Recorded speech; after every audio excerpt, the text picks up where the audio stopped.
todas as quintas-feiras a gente traz para cá algum grupo, organização, instituição, coletivo que tenha torcido algumas maneiras de fazer. A pergunta é um pouco como mudanças na forma de organizar instituições podem abrir espaço para a produção de outros circuitos de relações, outras práticas e outros conhecimentos. Então, a ideia de trazer hoje aqui o Gus é que ele fale um pouco sobre como ele torce essa ideia do hacker para pensar de uma maneira militante, para pensar em como preservar arquivos, como preservar a memória, como preservar a privacidade das pessoas. Também está aqui a Marília, que é do Memorial da Resistência, e que vai poder contar um pouco para a gente sobre o arquivo do Memorial e trazer perguntas para o Gus. Então, é isso. Boa noite, eu sou o Gustavo Gus, eu trabalho no Projeto Tor. O Projeto Tor ele é uma organização não governamental sediada nos Estados Unidos, em Seattle. É um projeto que já tem 16 anos de vida e, basicamente, um grande produto software que a gente desenvolve chama Thor. Não é Thor o deus nórdico, o Thor, o nosso símbolo é uma cebola, e eu vou explicar um pouquinho por que é uma cebola e não uma outra coisa. Então, eu não sei o quão vocês entendem de internet, o quão vocês acompanharam os últimos anos as discussões sobre segurança da informação e de vigilância na internet, né? Recentemente, teve um grande documentário que recebeu o Oscar, que foi o documentário Citizen4, Cidadão 4, da documentarista Laura Poitras, que explica a história do Edward Snowden, um analista da Agência de Segurança Nacional dos Estados Unidos, e que em 2013 ele vaza muitos documentos para muitos jornalistas, né? Esses documentos eram da própria agência e de agências relacionadas, e naqueles documentos continha informações sobre vários programas de vigilância em massa, né? E quando estamos falando de vigilância em massa, não estamos falando de 1, 2, 100 pessoas. Estamos falando de países inteiros, de uma comunicação que é totalmente vigiada e está sendo interceptada o tempo todo para depois ser analisada, né? Então, essa denúncia foi iniciada em maio de 2013. Começou a publicação no jornal The Guardian, e também um outro jornalista que ficou muito famoso nessa época, o jornalista Glenn Greenwald. E ele fundou, posteriormente, a revista The Intercept, que começou a publicar esses documentos vazados por Edward Snowden. Edward Snowden ele teve que fugir dos Estados Unidos e atualmente está exilado na Rússia, por conta dos documentos vazados. E aqueles documentos vazados, eles tinham uma informação que era sobre esses vários programas de vigilância em massa nos Estados Unidos, né? Por exemplo, desses documentos que foi o mais famoso é o programa PRISM, que mostrava como que o governo dos Estados Unidos tinha acesso direto a Facebook, Yahoo, Google e outros provedores de serviço online, né? Skype, etc. Então, nós imaginávamos que estávamos seguros, mas, na verdade, toda aquela informação que tínhamos naqueles servidores ou naqueles serviços, aquelas informações estavam sendo copiadas, interceptadas pelo governo dos Estados Unidos. E não só o governo dos Estados Unidos, como também a comunidade de inteligência que é conhecida como Five Eyes. Estados Unidos, Inglaterra, Austrália, Canadá e Nova Zelândia, né? Então, o mesmo conteúdo, a mesma informação era compartilhado com essa comunidade de inteligência ao redor do mundo. Então, a internet, aquele potencial democratizador, potencial de liberdade de expressão dessa ferramenta, ela virou algo como um mecanismo de vigilância em massa, né? Um mecanismo de vigilância onde tem internet, há vigilância, né? E isso afetou drasticamente a confiança naqueles serviços online, como também na própria internet e também no próprio governo dos Estados Unidos, né? Essas empresas que que participaram de certa medida desses programas de vigilância, elas foram muito criticadas e muito mal vistas. Perdeu-se a confiança naquelas empresas do modo geral, né? O projeto Tor, curiosamente, entre aqueles slides, tem 2 slides relacionados ao projeto Tor, né? Um slide é da NSA, da Agência de Segurança Nacional dos Estados Unidos, e outro slide é do GCHQ, da Agência de Inteligência da Inglaterra. Um slide com o título O Tor Fed, e o segundo slide é Tor, o Rei do Anonimato, né? E por que o Tor fed, né? O argumento era que o grau de proteção que o Tor garantia aos usuários era muito difícil e muito complicado desanonimizar as pessoas que utilizavam Tor, né? E aí isso é uma boa oportunidade de eu explicar o que é o Tor, né? Bom, o Tor é esse projeto de anonimato e anti-censura na internet. A gente tenta proteger os usuários de 2 grandes ameaças. A primeira ameaça é a análise de tráfego. O que é análise de tráfego? Quando você está aqui na Bienal e conecta a algum site de notícia ou algum site, o administrador de rede, o seu provedor de internet, sabe que você conectou naquele site. Sabe que você, às 2 horas da tarde, entrou no Facebook. Sabe que você fez uma pesquisa no Google. Então, isso é análise de tráfego, né? É esse dado de que você entrou naquele site, que você visitou e que você passou determinada parte do seu tempo visitando aquele site. E como que o Tor pode te proteger? O Tor é uma rede descentralizada de servidores, né? Nós temos servidor, computador e relay, entendam como um computador, tá? É a mesma coisa. Como que a rede Tor funciona? A gente tem servidores voluntários ao redor do mundo todo. São aproximadamente 7 a 8 mil servidores ao redor do mundo, em que, quando você se conecta à rede Tor, ela te conecta a 3 servidores aleatórios e ao site que você quer visitar. Então, eu quero ver o meu e-mail. Se eu conecto pelo Tor, eu vou conectar aleatoriamente em 3 servidores do Tor e conecto ao meu e-mail. O que isso me protege? Do ponto de vista da vigilância de cá, apenas sabe-se que eu estou usando o Tor. Não sabe o que eu estou fazendo na internet. Sabe apenas que, puxa, aquela pessoa está usando o Tor e nada mais. E do ponto de vista de lá, do meu provedor de e-mail, ele não sabe aonde eu estou. Ele não sabe se eu estou no Brasil, se eu estou na China, se eu estou na Europa, onde for. Vai parecer que eu estou aonde está localizado aquele servidor do Tor. Se aquele servidor está localizado na Holanda, quando eu conecto no meu e-mail, vai parecer que eu estou na Holanda e não no Brasil. Então, o Tor ele tem vários pequenos outros projetos dentro dele, e o nosso principal projeto é o navegador Tor. O que é o navegador Tor? É o Firefox, aquele programa, aquele navegador de código aberto, software livre, que conecta a rede Tor e possibilita você entrar num site e visitar ele de forma anônima, né?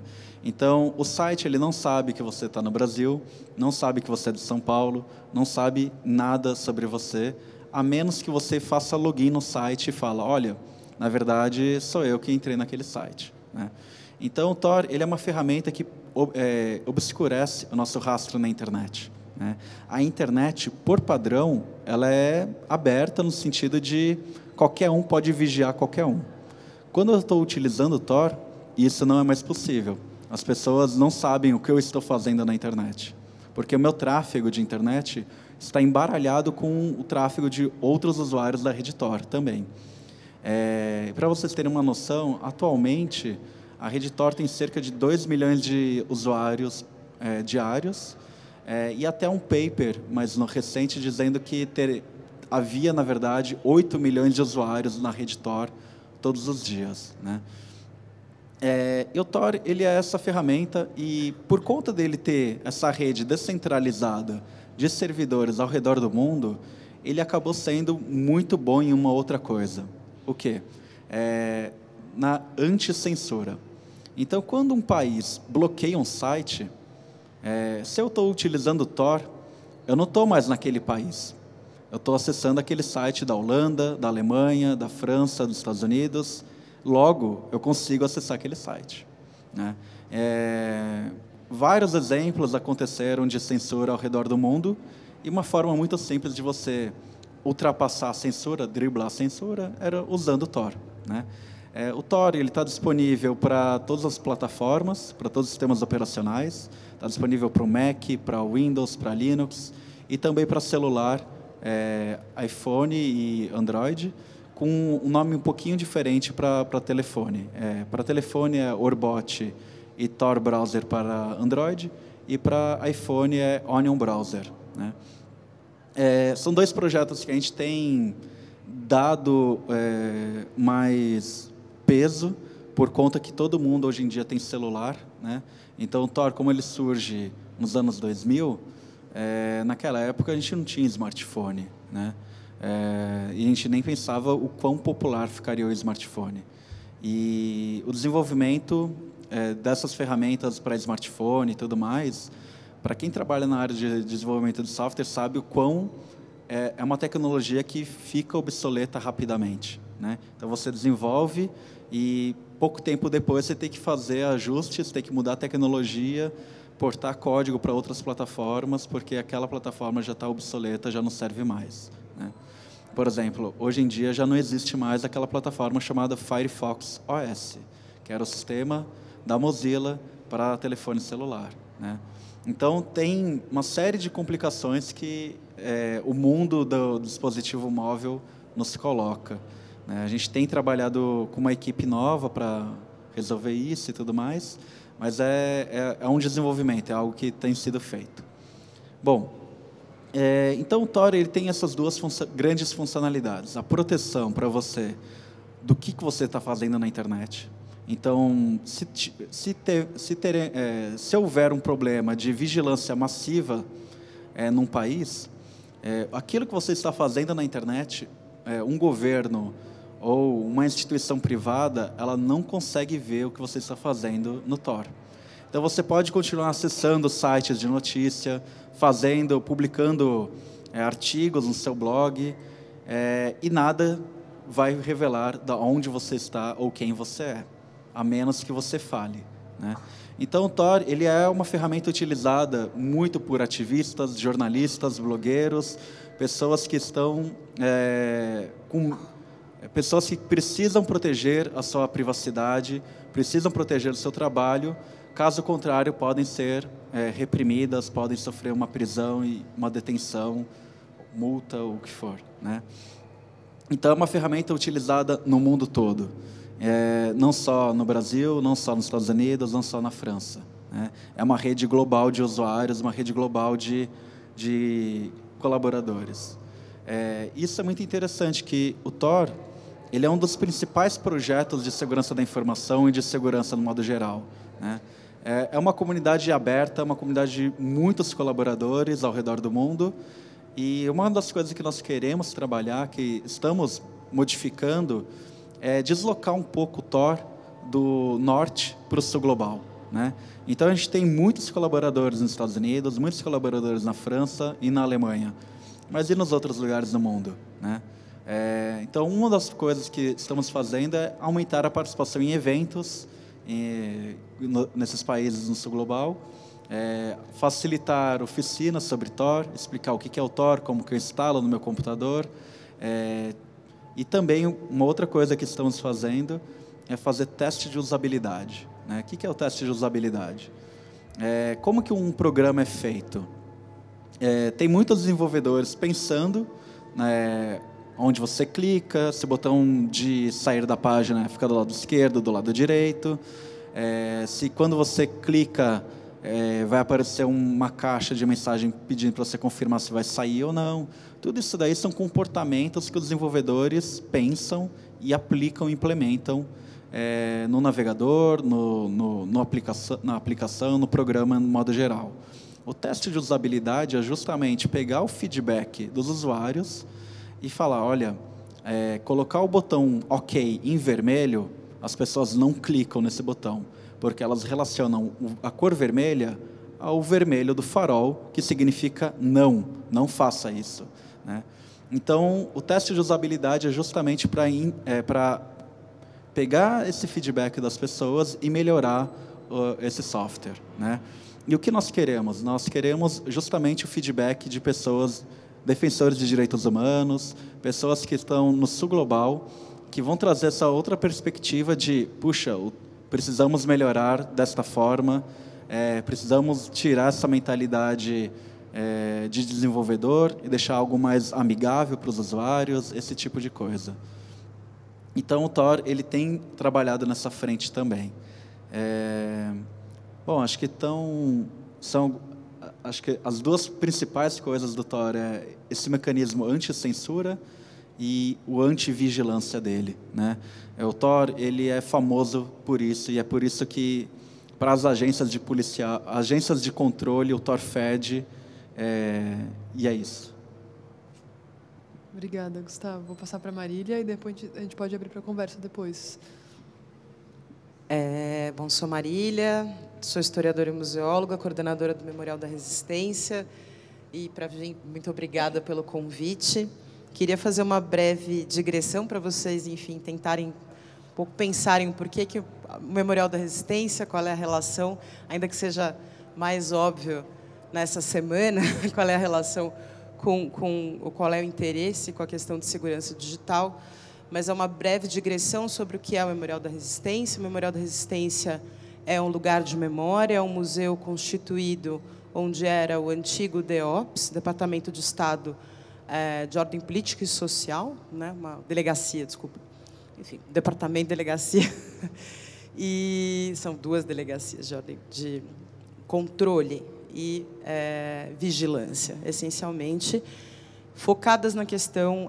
Esse departamento foi constituído a partir, na década de 20, depois das greves de 17, para a vigilância, em especial, dos anarquistas e comunistas, muitos imigrantes. Então, também ali ficava a delegacia de imigrantes, que estavam, enfim, trazendo essas novas ideologias para esse contexto, em especial de São Paulo, que vinha de um processo proposital de embranquecimento pós-abolição. Então, é bom a gente pensar que essa construção ideológica de São Paulo e o monitoramento ideológico de São Paulo tem muito a ver com a marginalização desde as populações recém-libertas, né, de ex-escravizados e descendentes de escravizados, e desses novos imigrantes que vieram, ao primeiro momento, numa política bastante eugênica de criar um conceito de empreendedorismo,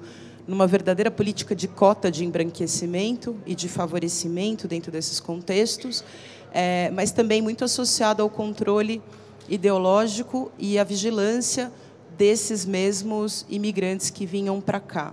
Então, o DEOPS ele nasce dentro desse contexto na década de 20, e ele é instalado no edifício onde hoje está o Memorial da Resistência, e tem uma função de delegacia mesmo, de monitoramento e de perseguição política e ideológica, inclusive com tortura, nos dois períodos ditatoriais do Brasil, no período da ditadura Vargas, em que perseguiu desde integralistas, ou seja, de extrema-direita, a anarquistas e comunistas, que ficaram presos e torturados lá, e depois na ditadura civil-militar, a partir de 64. E o que é interessante, qual é a ligação? Então, quando a gente pensa numa delegacia, a gente pensa essencialmente em fichas de controle. A própria delegacia, o próprio DEOPS tinha duas delegacias específicas, as duas faziam coisas muito parecidas.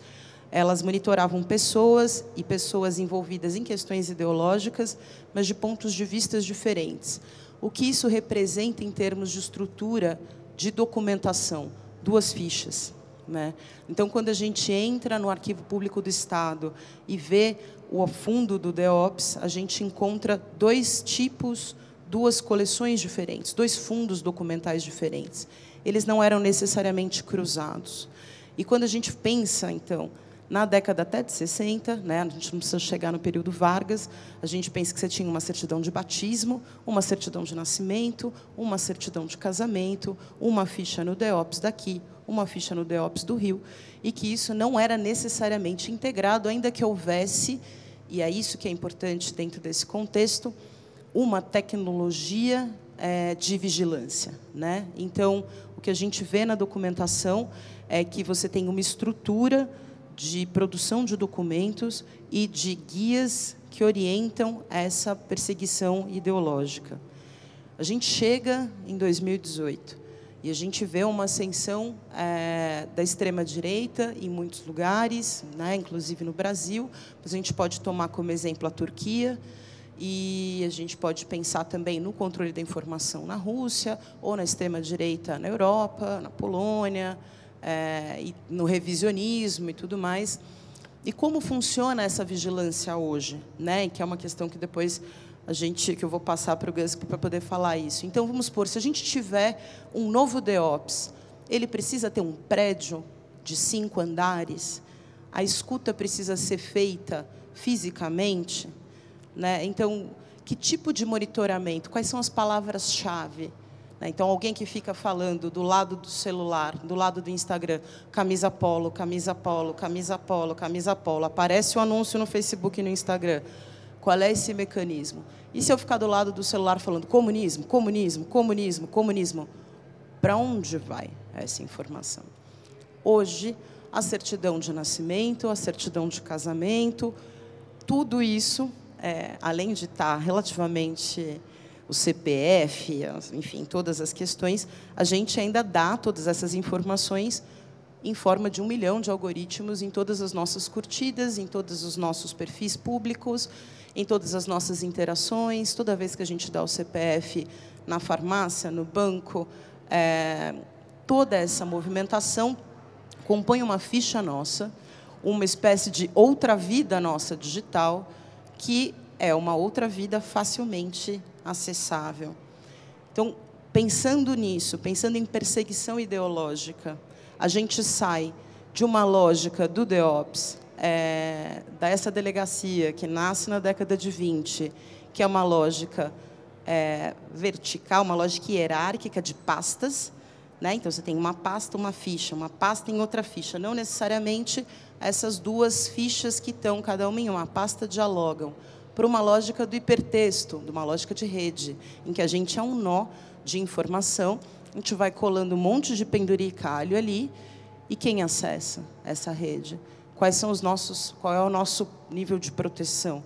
Como se dá uma resistência a isso, né? Então, se a gente é monitorado full time por essas tecnologias, e essas tecnologias têm toda uma questão também da conexão que a gente tem com as pessoas, da família, dos prazeres, enfim, também tem essa vida virtual, como a gente consegue entender o que é uma forma de resistência no mundo monitorado, né? Quer dizer, o George Orwell, tudo isso era para ser uma distopia, né? Distopia era uma coisa, poxa, né? Era chutado muito longe o que podia acontecer se isso viesse. A gente está mais perto do Júlio Verne inventando submarino agora do que do George Orwell, 1984 e tudo mais. Então, a grande questão do Memorial da Resistência hoje, além, obviamente, desses conceitos requentados, que é requentado mesmo, né? Então, por exemplo, falar de comunismo hoje, de uma ameaça comunista, para um historiador, você fala, meu irmão, por onde eu começo a falar desse assunto? Porque eu nem sei, né? Então tem uma dificuldade, obviamente, tem um combate que é deliberado à produção de conhecimento, é deliberado, então, essa coisa do Cambridge Analytics, da fake news, das correntes de WhatsApp, isso tem uma questão, sim, de cortina de fumaça, de enfraquecimento das instituições de conhecimento, do lugar de autoridade que elas têm, para você poder manter, inclusive, a irracionalidade e a contradição de discursos autoritários. Mas para além disso, por onde a gente começa uma ideia de resistência? A sensação que a gente tem nos últimos tempos é que toda essa máquina e esses mecanismos, eles são invisíveis, ou seja, a gente só se liga quando começa a ficar assustado de aparecer o anúncio no Instagram, e aí você não sabe muito bem a consequência disso. Então, para o Memorial da Resistência, nesse momento, além da questão óbvia de lidar com o revisionismo, que é um revisionismo muitas vezes baseado puramente na barbárie, na relativização da barbárie, na desumanização alheia, ou seja, também tem aí um ponto que é um ponto que não tem diálogo, né? O paradoxo da intolerância, ser intolerante com a intolerância, né? Não tem conversa em alguns contextos. Mas, para além disso, desse revisionismo, onde está o DEOPS hoje? Onde estão essas instâncias de monitoramento? Essa tecnologia chega ou não chega? É fácil ou não fácil? E é fácil ou é muito difícil isso? E como a gente resiste no nível individual, o que já foi feito, o que não foi feito, e no nível maior, no nível, enfim, no nível institucional, no nível do posicionamento político, no nível da liberdade de expressão. Qual é esse equilíbrio? Que ferramenta é mais ou menos segura? O que já era, o que não era? Então, um pouco isso. Gus, o que você, em termos... Né, a gente já conversou um pouco, mas em termos de orientação no nível pessoal, para alguém que quer militar, se manifestar, que tipos de cuidado você entende? E que tipos de cuidado para alguém que está organizando uma resistência? E essa resistência, quando a gente diz, é uma resistência no nível democrático. É importante falar de que a troca de informações é livre expressão, isso está garantido, artigo 5º da Constituição, quer dizer, em nenhum momento aqui a gente está falando de algo condenável, o que a gente está falando é de troca segura de informações em contextos sombrios, em contextos de ameaça autoritária, em contextos de abuso de poder, principalmente. Como que você entende, quais são as ferramentas-chave que você acha que a gente, nesse nível aqui, de quem está vendo, quem está aqui, de falar, olha, você pode mudar isso no teu celular, ou fique esperto com isso, e no nível institucional, troca de informação, troca de arquivo, como que o projeto sugere isso, que tipo de alternativas, todo download é gratuito, né, se você puder falar um pouco disso para a gente, acho que é legal. O Tor, ele é uma ferramenta feita para resistir, né? A gente tem muitos usuários, muitas pessoas que estão em situações muito críticas, em lugares que você fala, meu Deus, fuja daí, né? Só que para a pessoa conseguir escapar, ela precisa ter acesso à informação. Só que se ela pegar e digitar no Google como eu saio daqui urgente, ela está revelando que ela quer sair daquele lugar urgente, né? Então, a primeira coisa que você tem que fazer é baixar o Tor. O Tor, ele é software livre, gratuito, e você pode instalar no seu computador, e você pode desinstalar de forma muito fácil, né?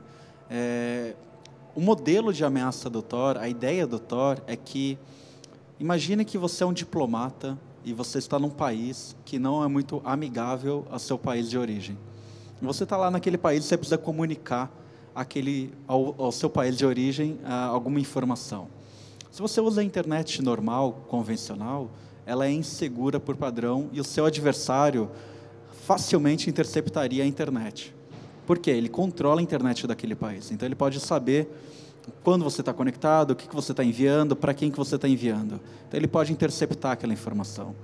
Se você fala, puxa, vou fazer então uma rede segura para eu me comunicar com o meu país de origem de forma segura e está pronto. O grande problema é que, há bons anos, todos os estados hoje possuem um cyber-exército, um exército de pessoas treinadas para invadir redes seguras de outros países, né? Então, a China possui isso, o Brasil possui, os Estados Unidos possui, cada um com a Rússia possui, cada um possui com a sua própria qualidade e a sua própria quantidade, né? Então, ter uma rede segura que só você use com o seu país, ela é muito frágil, porque a chance do seu adversário conseguir invadir aquela rede segura é muito fácil. Então, qual que é a estratégia? É ter uma rede que muita gente vai estar usando e que tem a criptografia por padrão. Então, o Tor, esses 3 servidores, esses 3 computadores do Tor, cada computador é uma camada de criptografia. O primeiro computador que você se conecta, ele sabe apenas uma informação, que você está em São Paulo, e mais nada. O computador do meio sabe que o computador anterior do Tor conectou nele, e mais nada. E o último nó da rede Tor, o último servidor da rede Tor, que vai te conectar ao site que você quer visitar, ele sabe apenas uma outra informação, que alguém em algum lugar do mundo, que eu não sei quem é, visitou aquele site. Então, você não vincula quem está visitando aquele site e aonde aquela pessoa está, né? E quanto mais pessoas usarem o Tor, mais anônimo ele fica, né? Quanto o Tor... essa é a grande questão do anonimato. O anonimato, ele gosta de companhia, ele precisa de companhia. Se você está só um ativista usando um programa, aquele é o programa do ativista. Quando a gente coloca para a sociedade inteira usar aquele programa, já não é o programa do ativista, é o programa de todos, né? É algo comum que todo mundo utiliza. E essa que é a grande dificuldade, essa que é o grande ponto de virada. Se a gente transforma o Tor nessa ferramenta que todo mundo utiliza para tudo, não é mais a ferramenta só do jornalista, só do ativista, é a ferramenta de qualquer pessoa preocupada, qualquer pessoa que quer usar a internet de forma segura, né? Então, essa é a primeira ferramenta que você precisa para resistir a uma situação de extrema de vigilância, seja em qualquer país, né? Isso é bem interessante, que muitas pessoas acabam viajando para países e as pessoas nem imaginam o quão censurado ou vigiado é a internet de um determinado país, né? E já, em muitos casos, as pessoas falaram: meu Deus, eu fui tentar acessar o meu e-mail, aquele meu e-mail está bloqueado naquele país, né? E como eu posso desbloquear isso daí? Usando o Tor, né? Essa é a primeira coisa, né?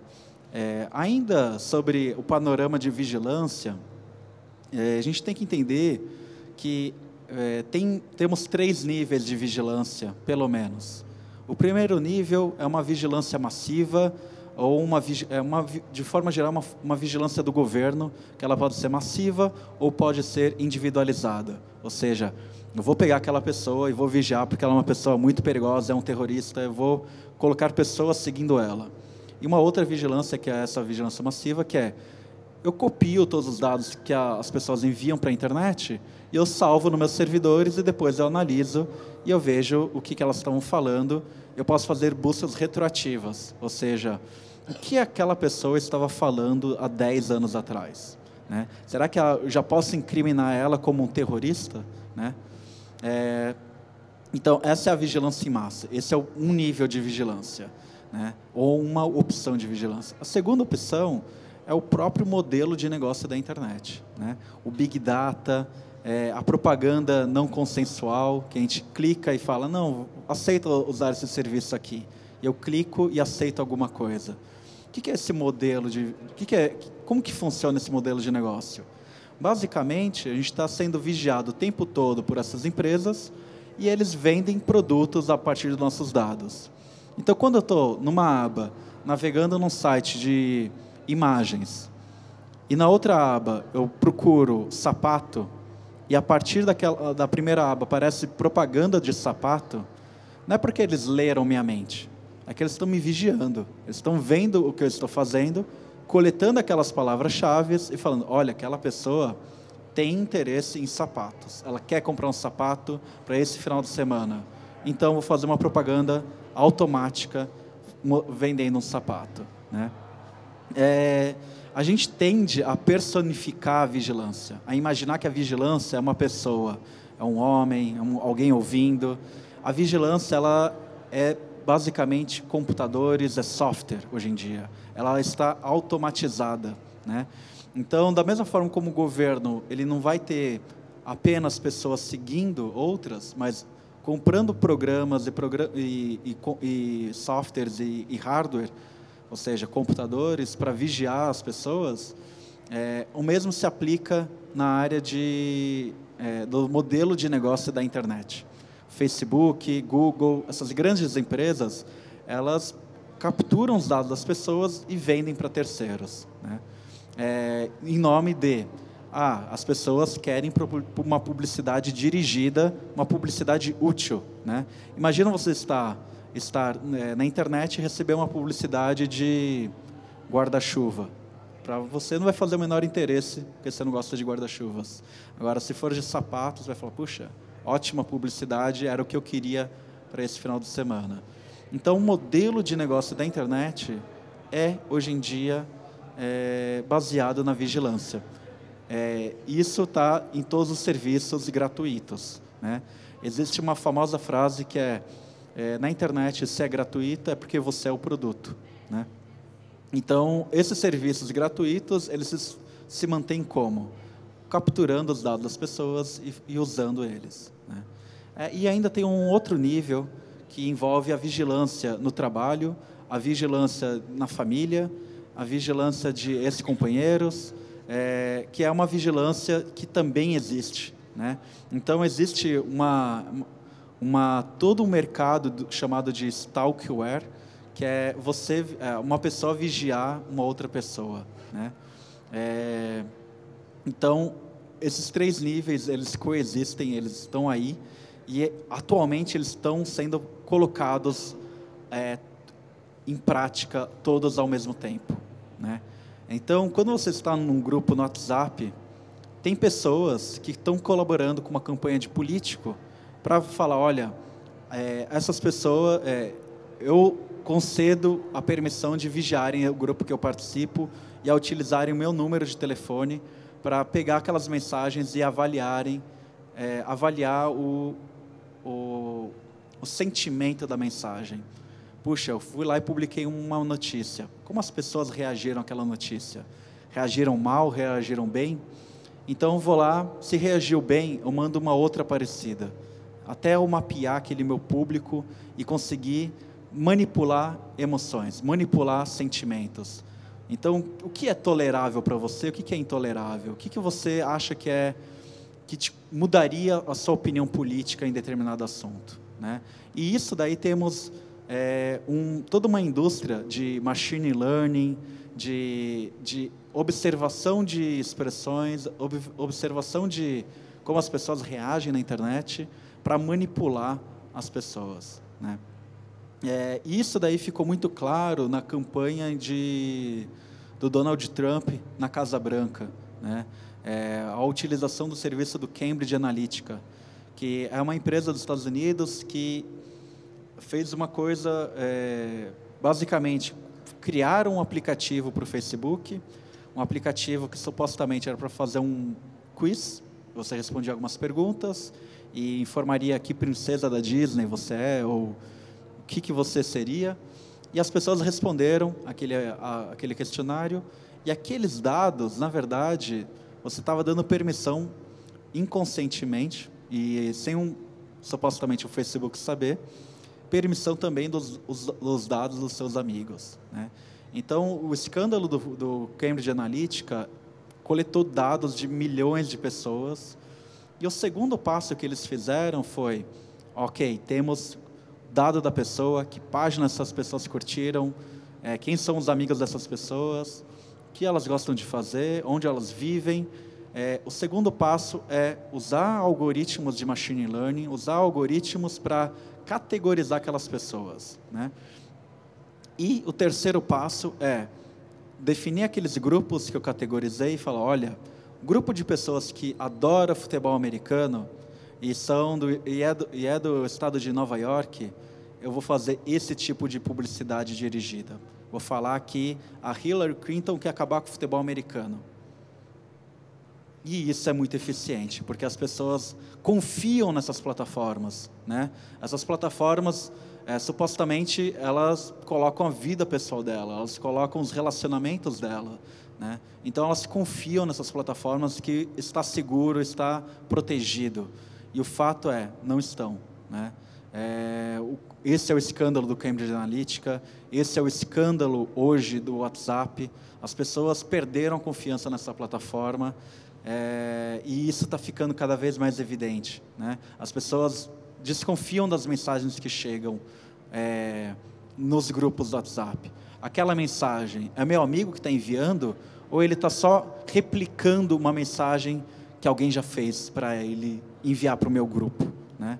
E isso é um escândalo, né? É algo que a gente está começando a ficar chocado e a acordar para ver, nossa, o que se transformou essa ferramenta, né? Aquela ferramenta que eu confiava, que eu tinha o meu grupo da família, que eu tinha o meu grupo do futebol, que eu tinha o meu grupo de amigos do colégio, o que ele virou, né?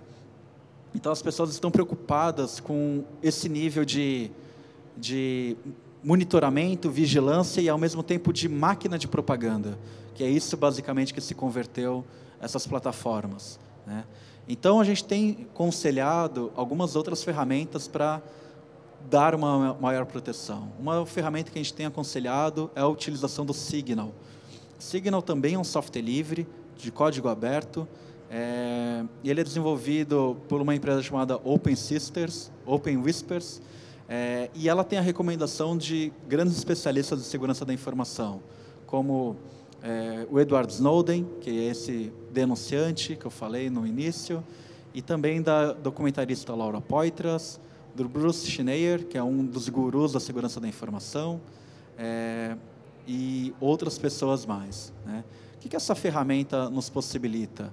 Que todas as mensagens que eu troco com as pessoas que eu conheço são criptografadas por padrão, sem eu precisar fazer nada, né? A segunda coisa que me permite essa ferramenta é que eu configure mensagens temporárias, né? Então, eu posso comunicar, ter um grupo de ativistas, ter um grupo de jornalistas, comunicar uma informação e daqui a 1 hora ou daqui a 1 semana aquela informação apagar. Ou seja, dificulta fazer o quê? A coleta massiva de dados e analisar retroativamente, né? Então, é uma forma de limitar a uma vigilância que possa acontecer retroativa, né? E uma outra coisa interessante dessa ferramenta, do Signal, é que você pode habilitar o código de segurança dele. O que é o código de segurança? Muitas pessoas tiveram o celular clonado, e o que acontece quando o celular é clonado? O grupo do WhatsApp, o WhatsApp dela passa a funcionar nesse celular clonado, né? Hoje em dia, esse é um problema muito grave na telefonia no Brasil e no mundo, né? É muito fácil você clonar um cartão de celular. Como que você faz isso? Você alega que foi roubado o celular, que foi roubado o seu dispositivo, e você informa o CPF, e basicamente você ganha um novo chip com o telefone antigo, né?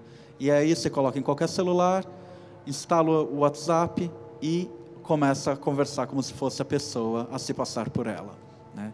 Esse não é um ataque sofisticado, esse é um ataque banal e que tem sido feito ou sendo usado de forma massiva, né? E isso daí é algo que o Signal pode proteger e até mesmo o WhatsApp pode proteger. Você tem que habilitar o código de segurança dele.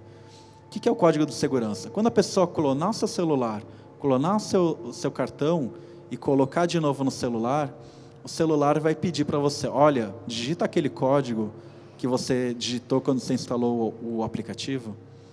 Se você não digitar aquele código, não vai conseguir recuperar o acesso ao aplicativo.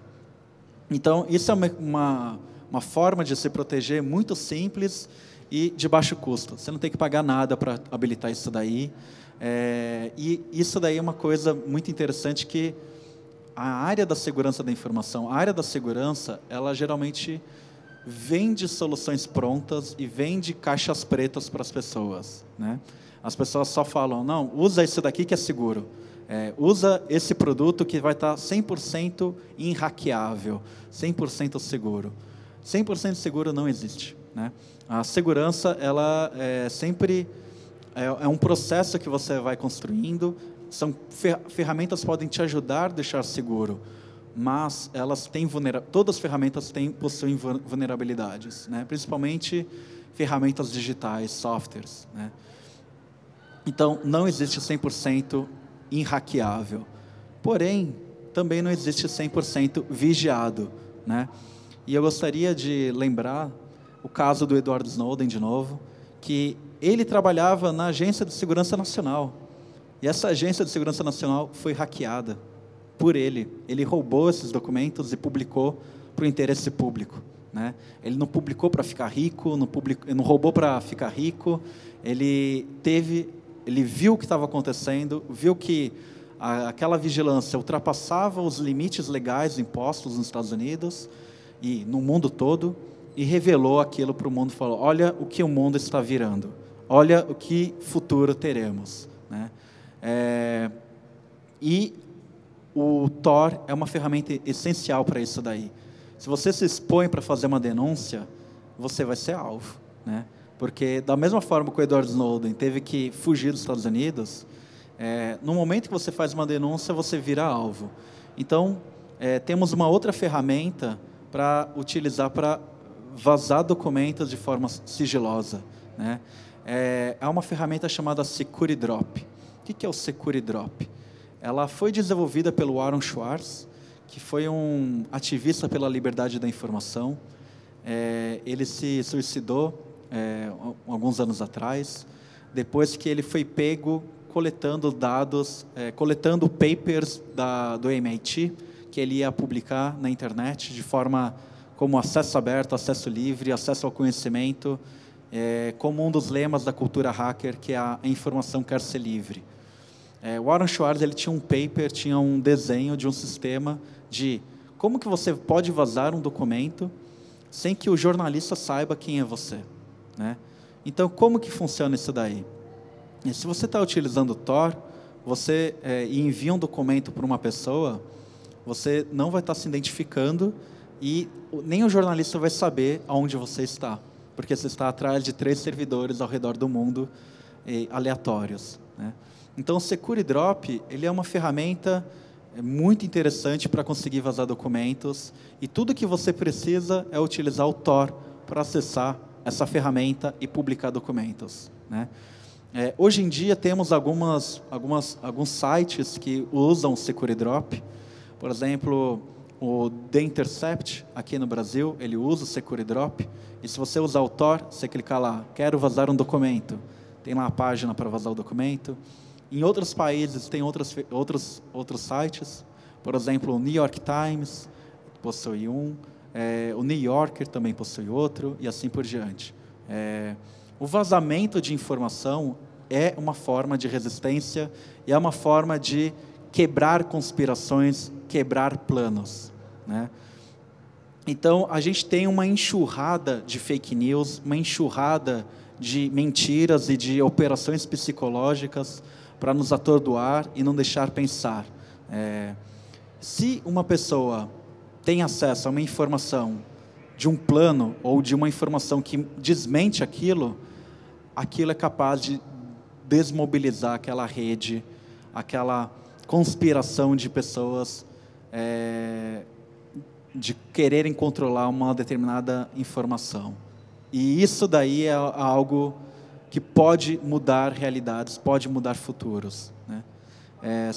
Então, são essas algumas ferramentas, né, que temos para usar agora. Não precisamos de grande preparo, não precisamos de grande estudo. Existem muitas outras ferramentas, mas se você sabe utilizar o Signal para se comunicar, se você sabe usar o Tor para navegar de forma segura, você já é um grande começo. Você já está muito longe de ter a sua comunicação vigiada, revelada por aí. Então, acho que eu começaria por aí. A gente pode abrir para perguntas, se alguém tiver. Eu tenho uma, assim, a gente pode começar.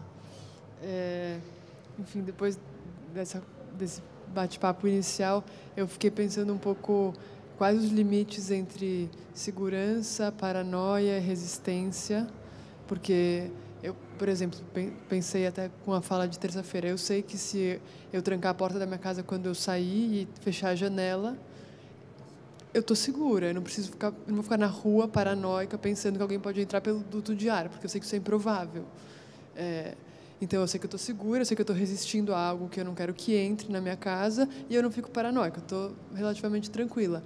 E com essa coisa da tecnologia da informação, não. Né? A gente não sabe se estão filmando a gente, daí as pessoas começam a colocar uma coisa na câmera, se estão escutando. Enfim, daí eu entendo, ok, usar Signal e usar o Tor ajuda, mas eles são a porta e a janela, sabe? O resto é a improbabilidade do duto de ar ou não, sabe? Eu fico pensando até que ponto mesmo a gente está seguro, até que ponto é uma grande paranoia, até que ponto, enfim. Essa é uma pergunta muito boa, porque o objetivo da segurança não é estar 100% seguro. 100% seguro não existe, né? E a paranoia, ela é justamente a pior coisa que a gente pode ter. O que é a paranoia?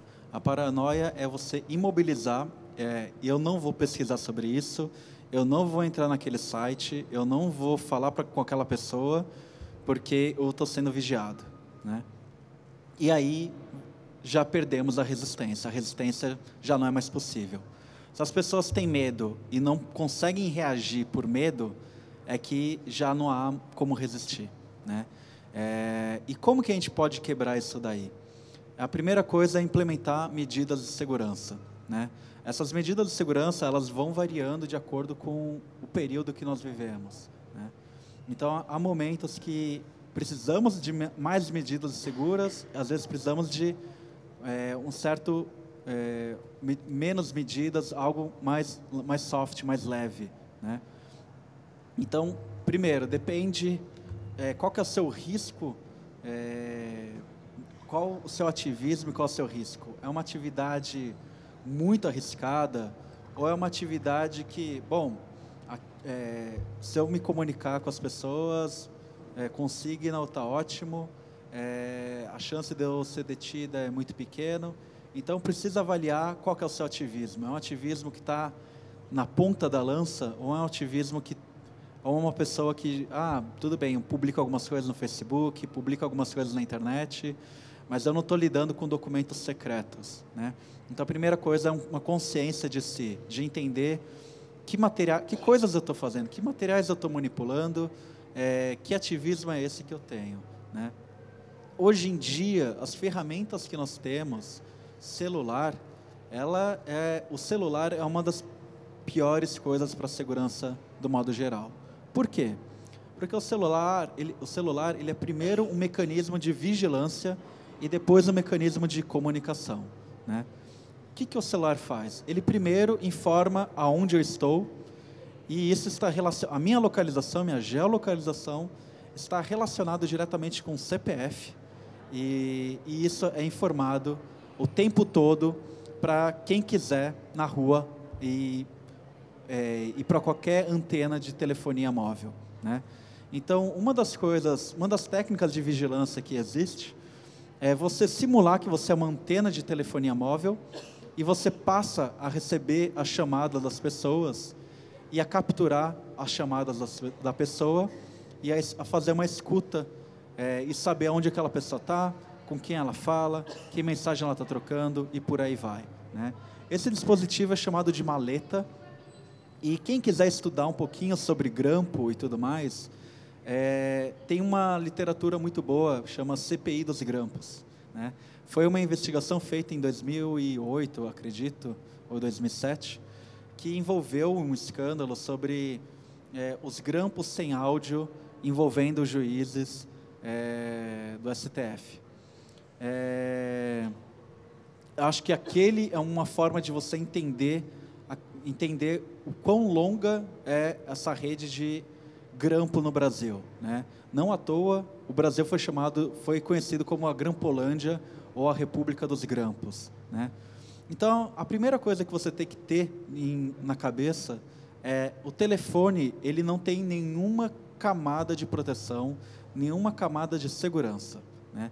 Toda chamada que você faz, ela pode ser interceptada E o pior, você não consegue provar ou não que aquela mensagem, aquela comunicação está sendo interceptada. Tá? Então, existe muita coisa na internet do tipo, olha, digita esse código no telefone para saber se o seu telefone está grampeado ou não. Isso é uma besteira. Tá? O mindset, ou seja, o espírito de segurança que eu quero dar para vocês é que, se não tem nenhuma camada de segurança, nenhuma camada de criptografia implementada, e no telefone não tem nenhuma, não é seguro.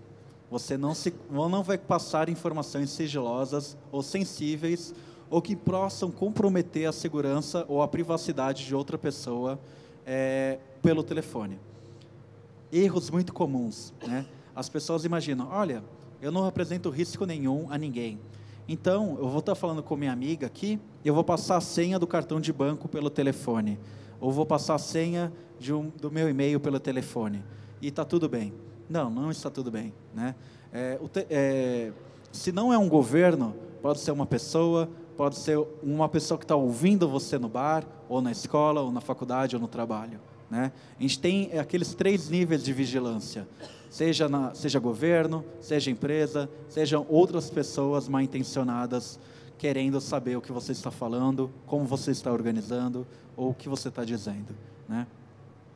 E isso daí é um pouco chocante no primeiro momento. Né? Você pensa, nossa, agora eu preciso fazer isso? Né? É que nós fomos educados, nós não tivemos uma educação de segurança para as ferramentas digitais, para a tecnologia digital. Né? Nós temos uma educação de segurança na nossa casa. Quando nós saímos de casa, trancamos a porta. Quando abrimos o carro, trancamos o carro. E todo esse tipo de coisa. Agora, na internet, nas tecnologias digitais, nós não temos nenhuma noção exatamente de como nos proteger. Porque, primeiro, nós não sabemos exatamente como aquela coisa funciona. Nós sabemos que é uma página, a gente dá uns cliques e por aí, mas o que ela está de fato fazendo? Né? E isso envolve um fetiche da tecnologia. Né? A tecnologia, ela virou uma caixa preta.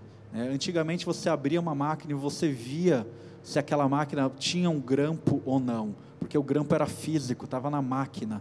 Né? Você via no telefone um dispositivo conectado a um outro cabinho e aquilo capturava. Hoje em dia é software, hoje em dia é um programa copiando o outro programa, coletando informações, interceptando. Então você não tem como ver o que está acontecendo exatamente. Né? E como que eu me protejo de algo que eu não consigo ver? Né? E aí, sim, você fica paranoico, como que eu vou me proteger de algo que eu não consigo ver? Né? Onde está essa ameaça que eu não consigo ver, mas eu sei que está me afetando porque eles sabem o que eu estou falando, porque aparece um anúncio no meu celular, e esse tipo de coisa. Então, a primeira coisa que a gente tem que pensar é quais são os meios de comunicação que eu utilizo e o que de protocolo de segurança ele implementa. Como está implementado isso daí? Então, uma das palavrinhas-chave que vocês vão ter que procurar é criptografia ponta a ponta. O que é a criptografia ponta a ponta? A criptografia ponta a ponta é que apenas eu e a pessoa que estou me comunicando, somente nós duas, podemos decifrar aquela conversa. Então, se tiver alguém no meio do caminho capturando os dados, aquela pessoa não tem a chave e não consegue ver o que a gente está comunicando. Então, a criptografia ponta a ponta permite que só as pontas conseguem saber o que você está se informando. Né? E qual o comunicador que implementa a criptografia ponta a ponta? Por exemplo, o Signal. O Signal, ele implementa a criptografia ponta a ponta. Só você e o seu colega sabem o que vocês estão conversando. Né? Ainda assim, a gente tem muito que melhorar nos telefones, muito que melhorar nos sistemas operacionais. E é uma discussão que ela vem ganhando fôlego desde 2013, com as denúncias do Edward Snowden. Né? E existem muitos aplicativos, muitas coisas para nos proteger contra vários adversários, várias ameaças, mas antes de eu falar para vocês um monte de ferramentas, a gente tem que entender qual que é o mínimo que a gente tem que fazer. Né? Então, geralmente, quando as pessoas ouvem essa primeira conversa sobre segurança da informação, sobre autodefesa digital, elas pensam, vou implementar tudo isso que você está falando. Só que é tanta coisa para fazer, mas tanta coisa para fazer, que as pessoas acabam abandonando no meio do caminho. Falam, tudo bem, eu desisto, vou ser vigiado e é isso, eu aceitei o meu rumo, né? E o que a gente quer é, não, vamos implementar passo a passo, né? Então, são as duas tarefas que vocês têm aí para o feriado: utilizar Signal, utilizar o Tor no seu computador, e não precisa fazer coisas muito mirabolantes, né? Basta instalar o Signal e falar oi para o seu amigo, oi para a sua amiga, né? Ou ainda convencer um amigo seu a instalar Signal também. Ou então instalar o Tor e navegar numa página que você sempre navega, abrir um jornal, abrir um blog, e é isso. É assim que você começa a entender a ferramenta, a criar coragem nessa ferramenta, a confiar nessa ferramenta. Vou aproveitar para fazer uma pergunta que acho que é uma pergunta que surgiu muito essa semana, né? Militei a valer pela campanha no Facebook, pus moldura, compartilhei um monte de coisa, pus hashtag, pus meme, fiz piada e agora meu candidato não ganhou e estou com medo. Deleto o meu perfil no Facebook, faz diferença deletar as minhas postagens? O Facebook guarda tudo? O que eu posso fazer nesse sentido? E como continuar se manifestando dentro de um contexto de ascensão de autoritarismo com uma relativa segurança? Assim, é uma pergunta, acho que toca, porque todo mundo, acho que eu falei, eu vou sair do Facebook, eu fui muito agressivo no Facebook, agora estou com medo. Então, acho que é uma pergunta meio geral que vale. Essa é uma boa pergunta. Quando houve esse escândalo do Cambridge Analytica nos Estados Unidos, houve uma campanha massiva de vamos sair do Facebook, né? E foi uma campanha que realmente muitas pessoas saíram no Facebook, né? Porque se sentiram traídas pela ferramenta no sentido de, olha, a gente confiava que aquele aplicativo eu só estava dando permissão para responder um questionário e não pegar todos os dados que eu compartilhei, que páginas eu curti, a minha rede de amigos e por aí vai, né? Hoje a gente tem que pensar qual que é o nosso modelo de ameaça, né? A gente quer proteger nossas informações de quem? E quais são as mitigações que eu posso fazer, né? Por exemplo, se o modelo de ameaça é o próprio Facebook, apagar os dados agora já não adianta, porque o Facebook possui backup dos dados, né? Então, o Facebook, não adianta me proteger dele agora, porque eu já me identifiquei, e se eu criar uma conta com meu próprio nome, com meus dados que estão no meu RG, logo aqueles dados eu não consigo apagar na internet, né? Então, mas existem possibilidades de redução de danos, né? Por exemplo, que post você está compartilhando publicamente? Quais posts você está reservado aos seus amigos, né? Você pode... quem são aqueles amigos que você colocou no Facebook? São amigos que você conhece ou são pessoas que você desconfia, né? Então, são algumas coisas que você pode, a partir daí, olhar para tentar mitigar, fazer uma redução de risco, né?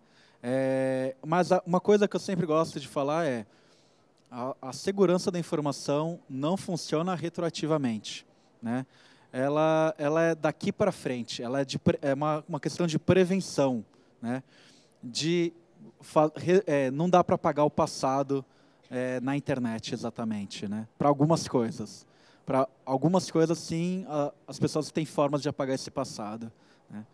Então, o que você precisa fazer? Olhar seu perfil, ver que informações você está compartilhando, né? Você está compartilhando onde você mora, onde você vive, onde é o seu trabalho. Essa informação precisa ser pública, né? Essa informação que você publicou sobre o seu trabalho é relacionada ao seu ativismo ou a uma denúncia que você fez, né? Então, você vai ter que olhar para o seu perfil e analisar do ponto de vista de um adversário. Ou seja, sou uma pessoa, sou um adversário, sou um atacante. Como que eu vou fazer para te encontrar? Como que eu vou fazer para te criminalizar? Quais são os dados que você publicou que te condenam, que eu posso enquadrar numa lei antiterrorismo, por exemplo. Ou aquele dado é só mais um dado, né, que não diz nada. Então, você tem que olhar para os seus dados e fazer essa análise, né. Existem algumas ferramentas que podem tentar te auxiliar a apagar seu perfil, apagar dados e tudo mais, né? Mas lembre-se que a segurança não funciona retroativamente, né? Então, o que eu faria é olhar o que eu publiquei, olhar minha rede de contatos, ver o que está público, ver o que aquilo que pode me incriminar no futuro, né? São algumas coisas que eu posso fazer agora, né? Dependendo do caso, sim, sair do Facebook é uma possibilidade, né? É algo que vai fazer parar de te expor. Por outro lado, se você for uma pessoa já muito exposta, sair do Facebook ou sair das redes sociais também pode significar que ninguém vai saber o que aconteceu quando você desaparecer da esquina, né? Então, vocês vão ter que jogar com a exposição e jogar com aquilo que vocês vão estar escondendo de informação, né? E isso daí é uma tarefa que vocês vão ter que se autoeducando. Não tem como eu chegar e falar, não, essa informação você publica porque, de acordo com o seu ativismo, está tudo bem publicar isso daí, porque isso daí não te compromete. Isso daí é uma avaliação pessoal de cada um, né? Mas a minha recomendação é, não se desesperem, né? Vão com calma. Pensem que, assim como vocês, milhões de pessoas fizeram isso também, né? Então, está todo mundo mesmo, mais ou menos nesse mesmo barco aí da resistência.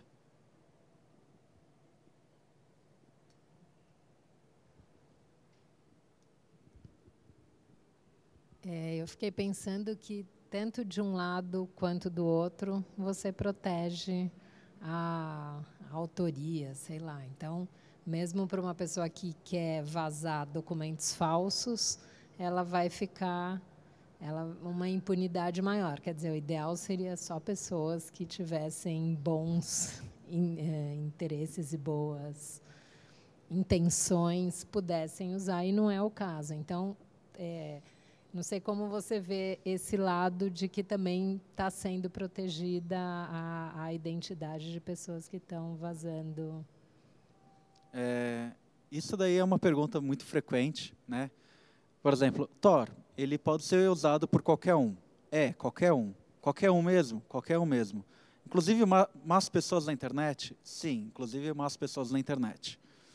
Só que a grande questão é que más pessoas na internet, elas não têm ética, elas não têm pudores, e elas vão invadir um outro computador, elas vão registrar números estrangeiros para mandar mensagens em massa e depois desaparecer no dia seguinte, sem deixar rastros, usando o CPF falso, usando o CNPJ falso. Então, as más pessoas, elas têm uma ferramenta, elas têm meios de usar o anonimato. As pessoas que não querem usar meios não éticos, quer dizer, usar meios éticos para fazer uma denúncia, se a gente não tiver o Tor, se a gente não tiver essas ferramentas, elas não conseguem fazer essa denúncia. Porque imagina, se eu sou um jornalista num país que tem uma vigilância em massa muito pesada, e eu quero fazer uma denúncia sobre um jornal, sobre um governo, como que eu vou fazer isso anonimamente se o Tor é proibido no meu país? Eu vou ter que pegar o CPF de alguém, ou vou ter que me expor e falar, olha, sou eu aqui e esse governo está fazendo coisas erradas. Isso daí a gente sabe que acontece, as pessoas são presas por isso, né?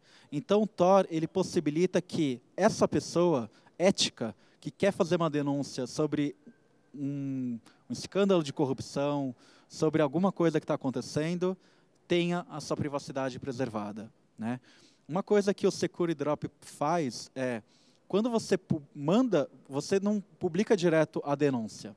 Você envia a denúncia para o jornalista revisa o documento e fala, olha, esse documento é legítimo, a gente averigou, confirmou com outras fontes e aquilo podemos publicar, né? Então, é uma forma de receber um documento e não publicar direto e analisar e falar, não, a gente checou as fontes, fez um trabalho de jornalismo investigativo e esse documento é verídico, né? Então, e isso daí é uma coisa muito interessante que, mesmo quando o jornalista recebe esse documento de uma fonte realmente anônima, mesmo que o jornal seja processado pelo governo, ele não pode entregar um dado que ele não possui. Ele não sabe de fato quem foi aquela pessoa que vazou aquele documento, né? Aquele documento está... a Redditor não guarda aquela informação de quem enviou. Não é possível, pelo próprio design da Redditor, saber quem enviou aquele documento, né? Pode ser uma pessoa que está em São Paulo, pode ser uma pessoa que está na Argentina ou em outro país, né? Então, sim, pessoas más podem usar as ferramentas de anonimato e de segurança, né? Mas as pessoas más também podem usar qualquer ferramenta, porque elas não têm escrúpulos, né? Elas podem usar WhatsApp, elas podem usar Facebook, elas podem usar qualquer coisa, né? Então, é isso que o Tor e outras ferramentas de segurança garante. Que pessoas, as mais vulneráveis, uma pessoa que precisa fazer uma denúncia, mas ela não tem dinheiro, ela não tem grandes recursos para ser anônimo, porque anonimato, se você fizer de forma independente, digamos, você fazer seu próprio servidor e tudo mais, é possível? É, mas muito custoso e muito técnico, né? Então, o Tor ele garante que uma pessoa, um jornalista, uma pessoa muito vulnerável consiga fazer uma denúncia contra uma corporação ou um governo. É isso que é o poder do Tor.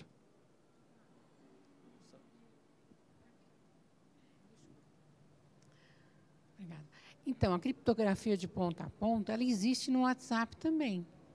Ou é Signal isso? Não, né? Ótima pergunta. Sim, a criptografia ponta a ponta, ela existe no WhatsApp também. O WhatsApp ele implementa a criptografia do Signal. O Signal que criou essa criptografia e o WhatsApp comprou essa criptografia e falou, a gente quer implementar também no nosso serviço. Uma das diferenças do WhatsApp para o Signal, o WhatsApp é uma empresa. Hoje em dia, essa empresa foi comprada pelo Facebook por bilhões de dólares, né? Então, todos os dados com quem você se comunica, quantas vezes você se comunica, todos esses metadados, ou seja, não é a comunicação, não é o próprio conteúdo da informação, não é o conteúdo da conversa propriamente, mas quem comunica, quem faz parte daquele grupo, todos esses dados, eles estão sendo capturados por essa empresa. E eles podem ou não utilizar para fazer análise, para vender e etc., né? A segunda grande diferença é que o WhatsApp ele não é software livre, né? Eu não sei o que o WhatsApp implementa de segurança de fato ou não. Eu não sei se ele é de fato seguro ou não, ou quão seguro ele é, né? Diferente do Signal, ele é um software livre e qualquer um pode auditar e falar, olha, esse programa não é seguro, eu encontrei uma falha, uma vulnerabilidade, né? Então, acho que essas são inicialmente as duas grandes diferenças entre Signal e WhatsApp. O Signal tem uma fundação por trás dele, ele é um código aberto, ele é um software livre, enquanto que uma outra é uma empresa que precisa de usuários, ela precisa vender serviço. Então, o WhatsApp ele não tem interesse em punir usuário. Porque, veja, se o WhatsApp começa a criar uma política muito dura com o usuário, os usuários vão migrar daquela plataforma, eles vão embora. E no momento que vai embora, perde valor aquele aplicativo e não vira lucrativo, né? O mesmo se passa com toda essa indústria da Web 2.0 de plataformas digitais, de que o serviço é gratuito para o usuário, mas eu preciso ter uma base de usuários muito grande. Porque se aqueles usuários vão embora, o valor de mercado cai, porque eu não tenho mais dados para vender para os meus anunciantes, né? A mesma coisa se passa com o WhatsApp. Esse é o modelo de negócio do WhatsApp. Ele precisa de muitos usuários para vender um serviço, e para ser lucrativo, né? Ele precisa dos dados das pessoas, né? Essa que é a grande diferença de um software livre, aberto, que o financiamento é uma fundação e não uma empresa, né? Essa que vai se diferenciando, e a gente vai notando agora, por que não foram implementadas as medidas de de segurança solicitadas por pesquisadores durante as eleições, que era limitação do tamanho dos grupos, limitação de quantas mensagens você poderia enviar, fazer o broadcast, né? E esse tipo de coisa. Por que não foram implementadas? Será que era só uma razão técnica de não é possível porque não temos engenheiro suficiente? Ou seria uma razão econômica, do tipo, eu não quero estragar a minha base de usuários e falar que, não, esse comportamento que vocês estão fazendo não é permitido, né? E isso daí é uma pergunta que a sociedade tem que colocar para o WhatsApp e o Facebook, né? Por que não foi implementado, né?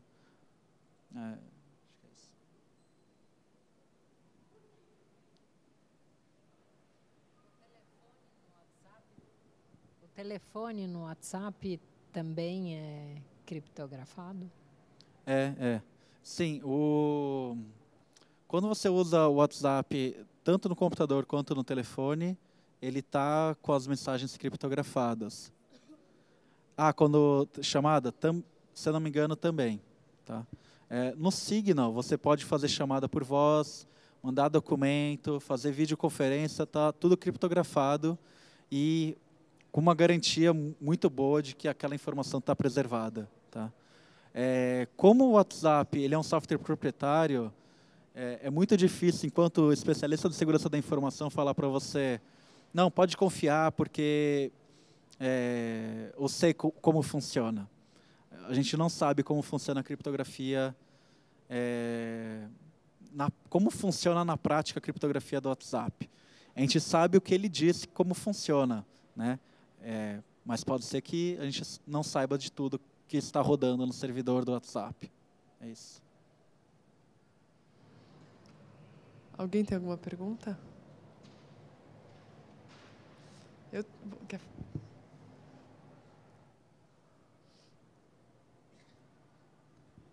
Acho que eu sei que o seu mantra novo é use Tor, use Signal, e a gente vai repetir isso até as pessoas começarem a usar realmente e isso começar a ajudar elas. Mas eu queria ouvir um pouco mais a respeito de segurança operacional. Isso aqui é Brasil e a gente está falando de duas ferramentas que são ainda alienígenas para o povo aqui. O que é mais comum na vigilância, que dá super certo, chama engenharia social, que é eu sentar do teu lado no bar, começo a perguntar para você, e aí, como é que tá, não sei o quê, te dou uma cerveja, a gente começa a trocar uma ideia, e em meia hora você me conta sua vida inteira, eu sei tudo o que você faz, eu não preciso ter um aparelho sofisticado para investigar a sua vida, porque a gente costuma confiar nas pessoas. É normal, ainda mais se tratando de brasileiros. Se fosse na Alemanha, eu desconfiaria que a engenharia social não deve funcionar muito bem, porque as pessoas são super, não vou te contar da minha vida, nem sei quem é você, acabou aí. A gente não. A gente fala com as pessoas no ônibus, em qualquer lugar, conta a vida inteira.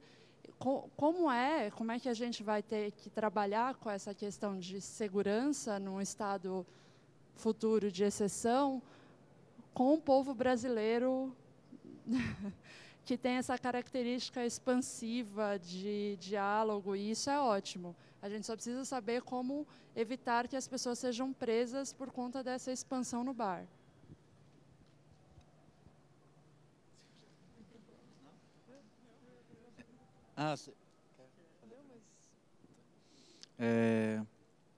Bom, sim, acho que a gente geralmente olha para a vigilância e a gente geralmente olha para os casos super espetaculares, né? O caso da NSA, de vigilância massiva, de computadores, redes de computadores vigiando pessoas. Só que em muitos casos a vigilância ela é muito mais banal e muito mais simples, né? Como que funciona?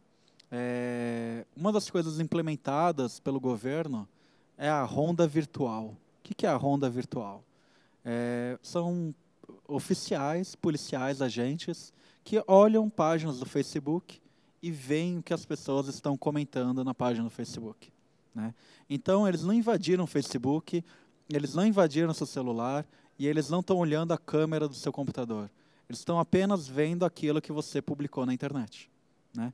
Então, a forma de se preservar desse ataque é a página que você está conversando, a ferramenta que você está conversando, está comunicando, ela é pública? Se ela é pública, que informações você está transmitindo? Ela revela algo sobre você? Ela pode ser encarada como incitação à violência? Ela pode ser encarada como incitação ao terrorismo? Né? Então, a partir desse diagnóstico, você consegue entender que medidas, pequenas mudanças de linguagem já é algo que já ajuda. Né? Ou seja, por exemplo, vai ter um evento. Eu preciso clicar e falar que eu vou naquele evento, naquele dia, naquele lugar? Né? Eu preciso comparecer naquele evento? Né?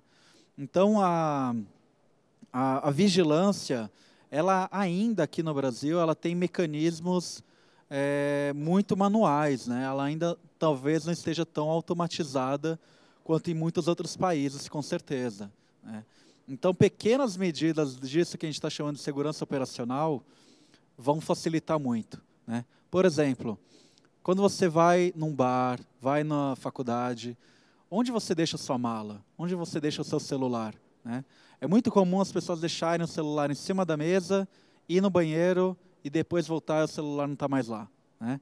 Ou ainda, deixar o celular com uma senha bem fácil, 000, data de aniversário, ou então usar aqueles padrões, né, que é geralmente uma casinha, um caracolzinho, e por aí, uma estrelinha, e por aí vai. Né? Pequena mudança. Em vez de usar esses padrões, colocar uma senha, colocar um código que você consiga lembrar. Né? Isso daí já vai melhorar muito a sua segurança contra esse tipo de ameaça, que é uma ameaça muito manual, muito humana. Né? O cuidado também com aquilo que você fala em lugares públicos. Né? Tudo isso daí faz parte do que a gente chama de cultura de segurança. Né? A cultura de segurança é algo que você tem que ir criando em você. Né? Da mesma forma que você escova os dentes antes de dormir, você vai ter que tomar cuidado com aquilo que você diz em lugares públicos. Né?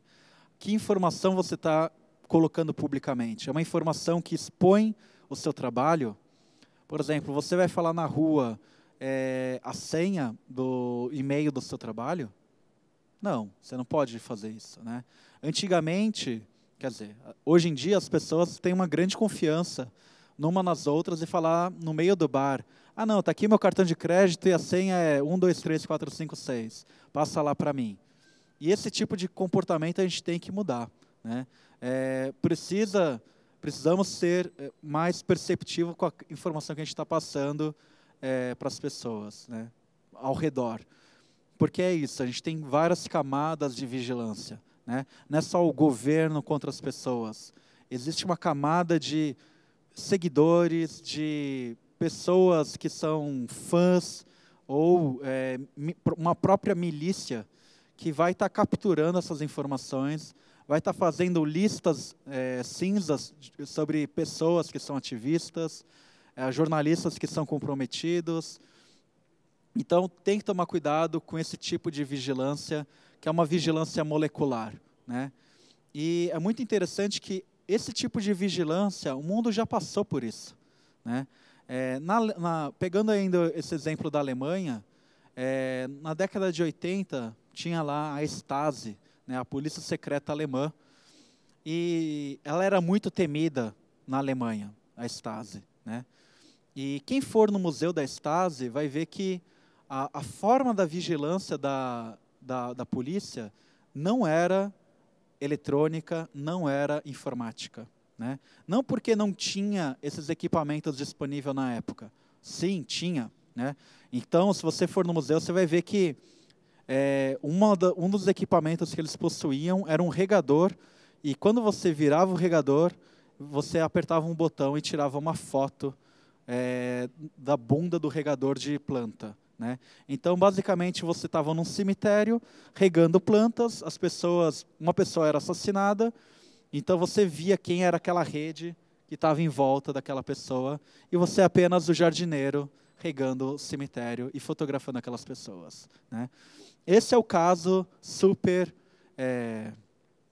uau e tal. Mas o grande mecanismo de vigilância da Stasi era converter pessoas a vigiarem os vizinhos. Esse era o grande mecanismo da Stasi. As pessoas tinham medo das outras pessoas, né? Então, nesse museu ele é muito interessante por isso. Você vê a dimensão, e existia uma rede de milhares de pessoas que eram informantes, né? E elas eram informantes porque, se elas não informassem o governo sobre o vizinho, elas eram consideradas traidoras, né? Elas passavam a ser criminosas, né? Eu acho que a gente pode correr um regime como esse, ele pode aparecer de novo nesse momento estranho que nós vivemos, né? De ter pessoas vigiando outras pessoas e denunciando outras pessoas, né? E essa rede, ela é muito, muito perigosa, porque ela afeta a nossa confiança. Como que nós vamos nos organizar se nós não podemos confiar em outras pessoas? Aí não tem como resistir, né? E esse museu, ele é muito interessante, e essa vigilância, ela foi massiva. Milhares e milhares de pessoas, desde cantores de banda de rock, enfim, muitas pessoas que você nem imaginava faziam parte dessa rede de vigilância do governo. Não, só para complementar que o DOPS usava uma das técnicas do DOPS oficiais, ele controlava todos os hotéis e a lista de todos os hóspedes de hotel e todos os síndicos e zeladores da cidade, dividido por bairros. Então, o síndico e zelador sabia se chegava alguém novo que não tinha lá o registro. Então, assim, isso já existiu, muito próximo da gente, mas pensando um pouco assim nesses últimos tempos, né, muito recente, e pensando, por exemplo, no que aconteceu com as universidades, eu acho que é importante a gente ficar muito alerta nesse momento, porque essa máquina, de fato, do que você compartilha e não compartilha, nesse momento em que está todo mundo muito assustado com o que está acontecendo, pode ser tipo estilo cortina de fumaça, né? Vamos criando polêmica para enquanto aprovam coisas terríveis, mais graves, tipo a venda de metade da Petrobras hoje, né? Enquanto estava rolando essa coisa da nomeação dos ministros, hoje rolou uma aprovação de venda de um pedaço da Petrobras, e que também uma nota de rodapé, enquanto outras questões surgem. Mas eu acho que uma questão da vigilância no Brasil, e que isso eu acho que tem muito a ver também com o processo em outros países, é que elas partem de denúncias de pessoas a instâncias.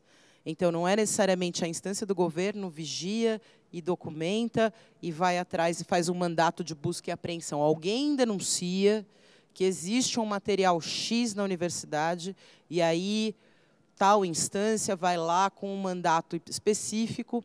Então, essa coisa do infiltrado, e até a gente tem um desconforto muito grande, né, exatamente por essa cultura do Brasil, tudo isso é muito novo para a gente, e as instâncias, então, juridicamente, isso ainda, né, quer dizer, isso está coberto, mas eu acho que o grande legado negativo em termos de cultura de vigilância, dessa eleição e dessa, de fato, polarização, e dentro dessa polarização, quem clica, quem compartilha a hashtag. Então, se você entra no Twitter, você consegue ver todas as hashtags e você consegue monitorar os perfis, é muito fácil, né? Quer dizer, a gente consegue. É que isso parte um pouco dessa estrutura civil, querendo adiantar o serviço ou colaborar com o que ela acredita, em forma de denúncias, como, enfim, essa questão de filme seu professor, né? Ou você compartilha aí os trolls de internet, e um pouco essa ideia de justiça pelas próprias mãos. Então, também, eu acho que em termos de vigilância e militância, é uma onda nova. Eu acho que a gente está nessa primeira semana tentando entender um pouco como a gente vai se comportar para continuar resistindo, o que é legal, qual é uma ameaça real, o que está sendo aprovado em termos de lei antiterrorismo, de segurança, a Constituição, em que fere, o que é legítimo. Acho que a gente tem um momento muito de observar um pouco, porque a gente ainda não sabe exatamente. Eu mesma compartilhei fake news outro dia, fiquei me sentindo super culpada, faço 1 milhão de checagens e tal.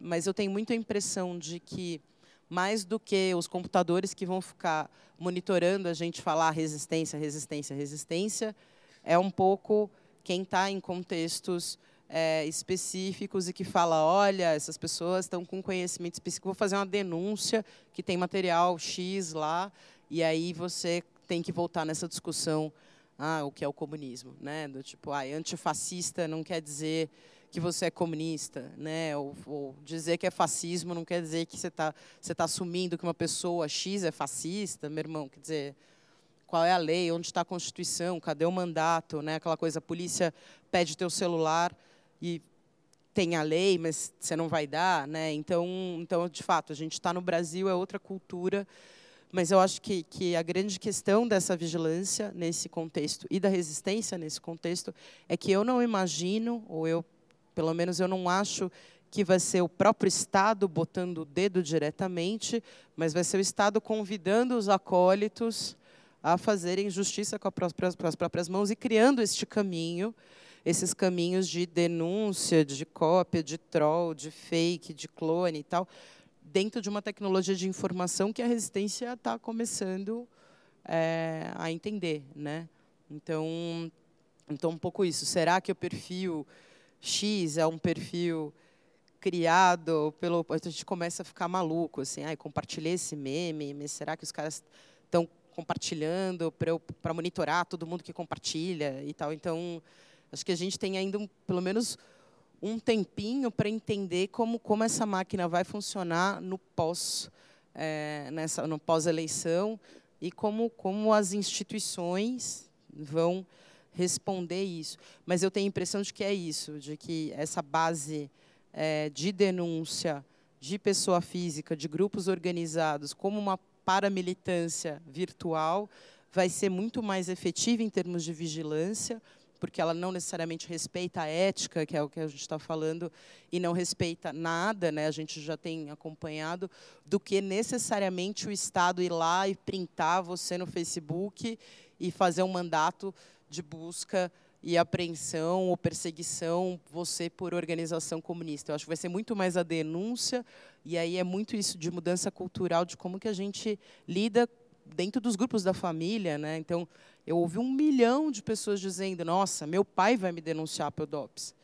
Né? Assim, não é? É meu tio que vai me mandar meu nome para o DOPS, né? Para o novo DOPS. Então, tem essa cisma que é uma cisma brutal, assim, acabou qualquer fantasma de cordialidade brasileira, né? Acabou. A gente não está sabendo lidar. Para mim, tem uma explicação psicanalítica maior, né? De adesão à barbárie e de luta contra o conhecimento, e também é um messianismo dos dois lados. Acho que a gente vai precisar muito de psicanálise nesse momento. E, óbvio, estou falando isso como uma pessoa branca de classe média, né? Eu não sou periférica, não sou negra, não sou lésbica. Quer dizer, eu estou num papel de um privilégio brutal.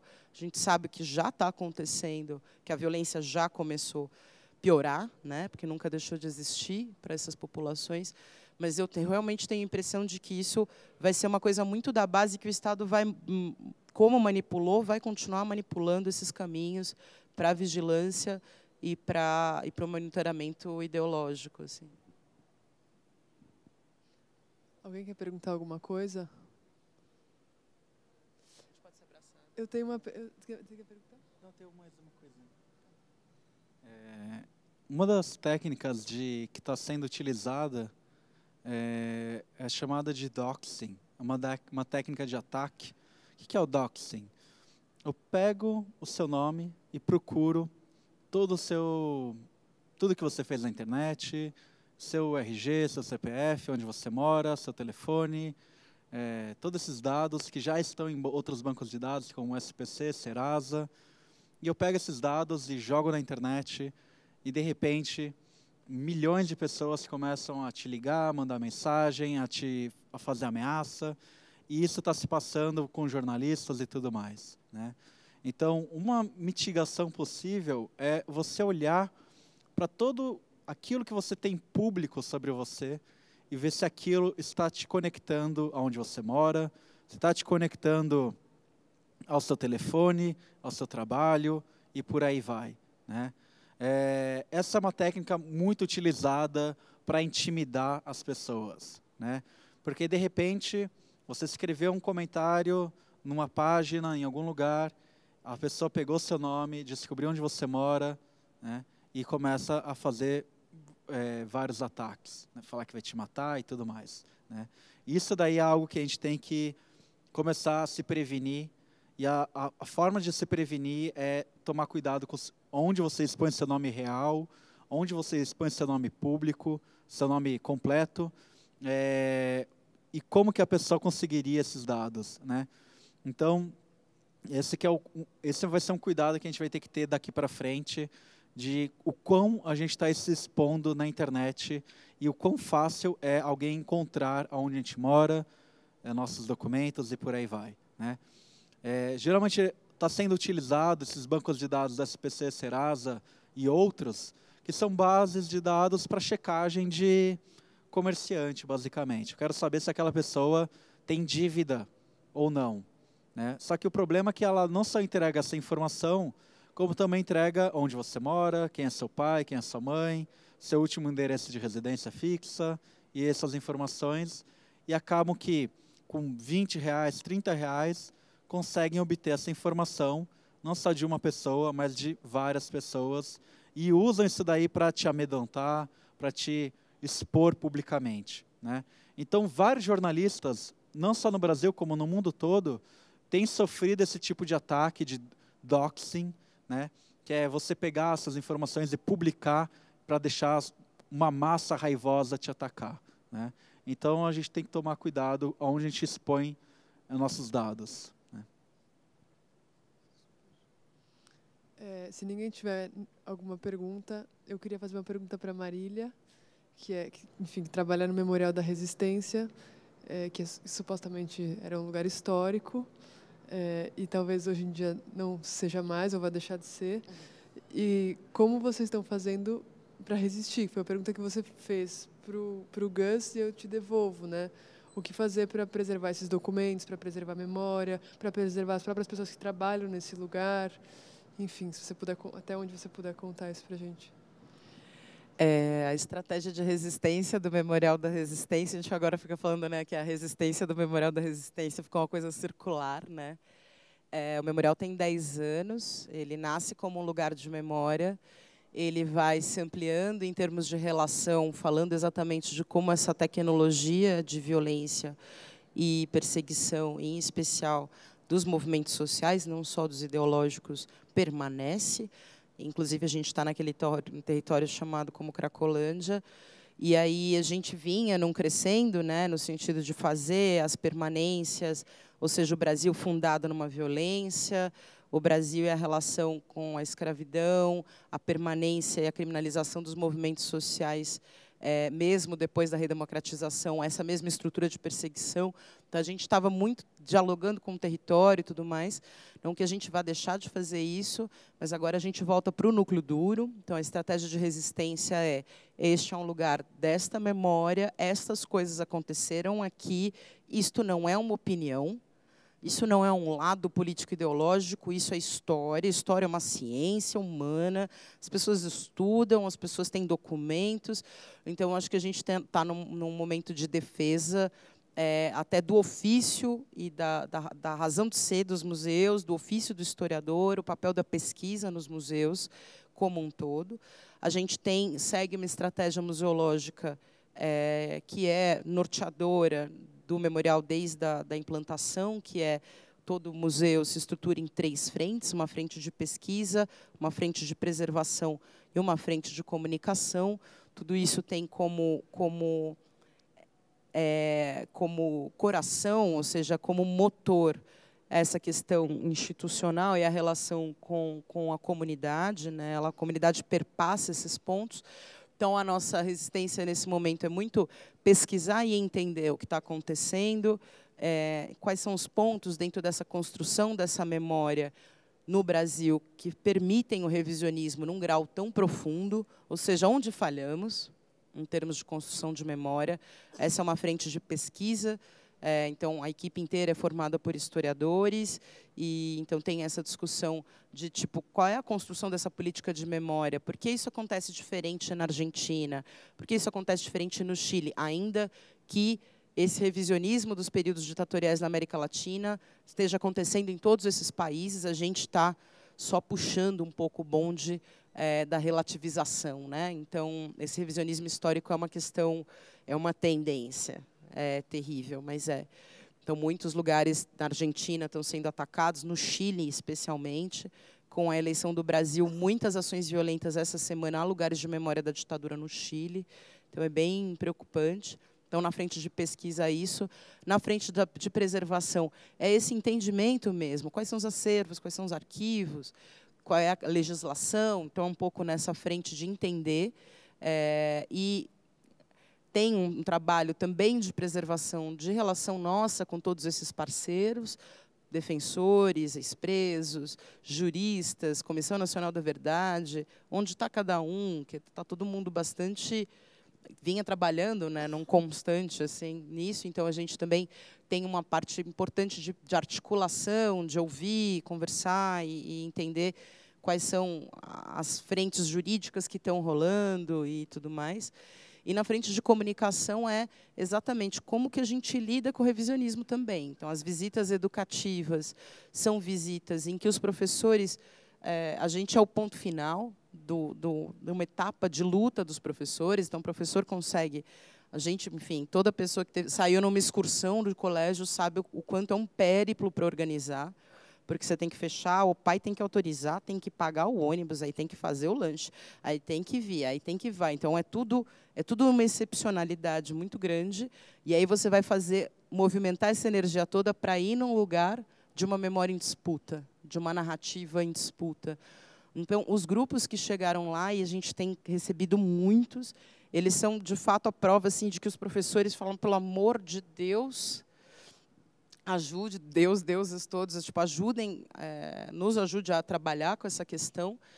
E então a gente tem trabalhado com esses conceitos básicos, né, do tipo direitos humanos, o que é um lugar de memória, o que é história, o que é memória, o que existe dois lados numa história de violência.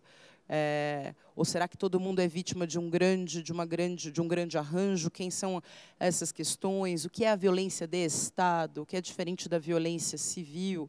O que é uma guerra civil? O que é uma questão fratricida? Então, a gente vem trabalhando um pouco com esses conceitos, e não é uma coisa condutiva, ou seja, a gente tem colocado em diálogo, o que, obviamente, tem sido muito desafiador, porque acho que uma das grandes questões é que o diálogo tem sido uma coisa cada vez mais complicada, é muito mais frequente, sempre aconteceu isso em algum nível, mas é mais frequente que a pessoa chegue e que visite e fala, mas está tudo errado. Aí fala, não, mas vamos conversar, quero ouvir.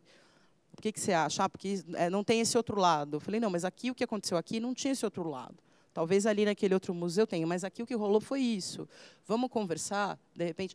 Então, esse tipo de disponibilidade, mesmo estando num lugar que é um espaço carcerário, em que a gente fala e que está lá fisicamente o que aconteceu, a disponibilidade para o diálogo tem sido mais difícil. Mas é um pouco isso, é o núcleo duro, as discussões chaves, os conceitos chaves e o comprometimento radical do Memorial da Resistência com o diálogo e com a questão da tolerância, do respeito. Ou seja, a gente é intolerante, se é agressivo, se é agressividade, se não quer conversar, se não coloca, se não, assim, aí também há limites, porque aí é violência. E os museus são espaços seguros, eles têm que continuar sendo espaços seguros. Seguros contra todos os tipos de violência. Isso não é negociável, entendeu? Isso é a função básica de um museu. Não tem neutralidade em museu, também não tem doutrinação em museu se ele está disposto ao diálogo. Então, é um pouco essa estratégia. Então, a gente estava muito amplo e muito fazendo muitas novas relações, trazendo novas camadas dessa memória, problematizando isso, e agora a gente, de alguma maneira, volta a luz para o núcleo duro que está sendo questionado.